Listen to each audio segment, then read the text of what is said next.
semuanya, Assalamualaikum warahmatullahi wabarakatuh. Halo, perkenalkan nama saya Nabil Tafiana dari kelas 10 3. Nah, di video kali ini kita bakal membahas tentang flora dan fauna di Kalimantan Timur. Nah, yang pertama-tama kita bahas apa ya? Kayaknya flora aja nggak sih? Nah, flora yang kita bahas yaitu bunga anggrek hitam. Nah, anggrek hitam merupakan salah satu spesies yang ada di Kalimantan Timur, Semenanjung Malaya, dan Sumatera. Bunga anggrek hitam ini merupakan salah satu maskot yang ada di Kalimantan Timur. Kalian mau tahu nggak ciri-ciri morfologinya? Mau ya. Nah, ciri-ciri morfologinya yaitu bunga anggrek hitam berbentuk tangkai dengan 5 hingga 10 kuntum per tangkai. Diameter setiap bunga sekitar 10 cm. Warna bunga anggrek hitam memiliki kelompok bunga dominasi warna hijau kekuningan, sementara mahkota dan lidah berwarna hitam dengan bintik-bintik hitam dan garis-garis warna hijau. Kayak mana ya aroma bunga anggrek hitam? Nah, bunga anggrek hitam mengeluarkan aroma harum semerbak. Nah, kalau daunnya setiap umbi sembuh hanya memiliki dua lembar daun yang sekilas mirip dengan daun tunas kelapa muda dan daun berbentuk elips yang memanjang. Anggrek hitam termasuk dalam golongan anggrek Sympodilia. Apa itu Sympodilia? Nah, Sympodial merupakan salah satu pola pertumbuhan di mana batang utama berhenti tumbuh dan pertumbuhan selanjutnya dilanjutkan oleh cabang literal atau samping. Dengan kata lain, pertumbuhan pucuk utama berhenti lalu tunas samping mengambil alih sebagai penerus pertumbuhan batang. Nah, dengan begitu anggrek termasuk dalam golongan anggrek Sympodial dengan bentuk umbi yang memanjang dan membengkak. Pada bagian bawah umbi sembuh berfungsi menyimpan air dan cadangan makanan. Kalau habitat dan pertumbuhannya, bunga anggrek hitam tumbuh di hutan hujan tropis dataran rendah dan menempel pada batang pohon besar pada ketinggian 1000 hingga 1500 meter di atas permukaan laut. Pertumbuhan sebagai epifit yang berarti menempel pada pohon lain dan menyerap kelembapan serta nutrisi dari udara. Anggrek ini umumnya ditemukan pada pohon-pohon tua hidup di dataran rendah seperti di sepanjang pantai, rawa, atau sepi sungai di hutan basah. Nah, kalau status konservasi dan pelestariannya, sekarang kita bakal membahas tentang fauna, yaitu pesut mahakam. Pesut mahakam sering disebut sebagai lumba-lumba air tawar, adalah mamalia air tawar yang hanya ditemukan di Sungai Mahakam, Kalimantan Timur. Hewan ini berstatus terancam punah. Kalau ciri-ciri dan fisiknya, ciri-ciri fisik pesut mahakam memiliki tubuh memanjang hingga 2 hingga 2,7 meter. Dengan berat mencapai 130 gram, tubuhnya berwarna abu gelap hingga kehitaman di bagian punggung dan lebih terang di bagian perut.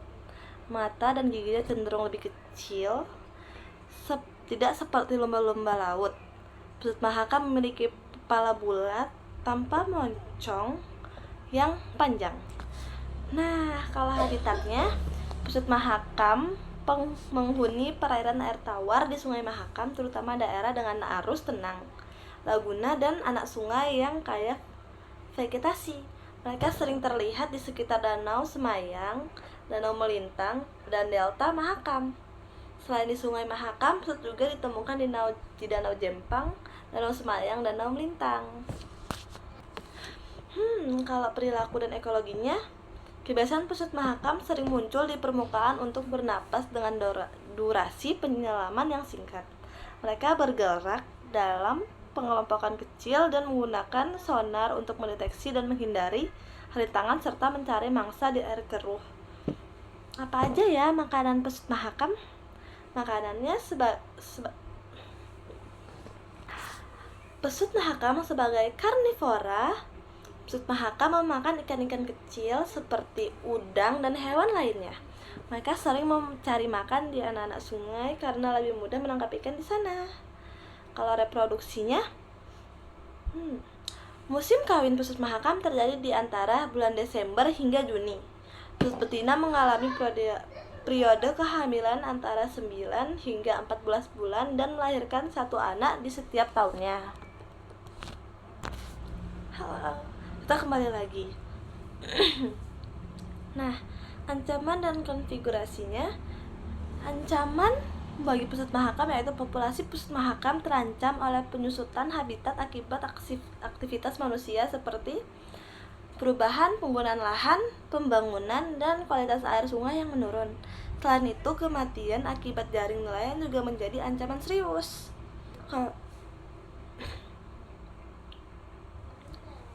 Kalau konfigurasinya, pusat mahakam masuk dalam kategori critically endangered atau krisis oleh IUCN dengan populasi yang diperkirakan hanya sekitar 62-80 ekor.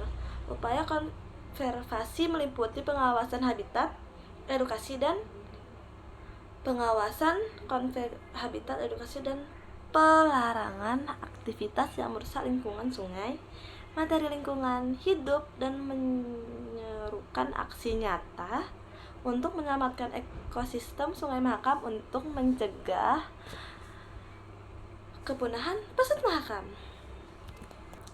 Nah, kalau ancaman dan konfigurasinya, ancaman pusat mahakam yaitu populasi pusat mahakam terancam oleh akibat penyusutan habitat akibat aktivitas manusia seperti perubahan penggunaan lahan, pembangunan, dan kualitas air sungai yang menurun. Selain itu, kematian akibat jaring nelayan juga menjadi ancaman serius.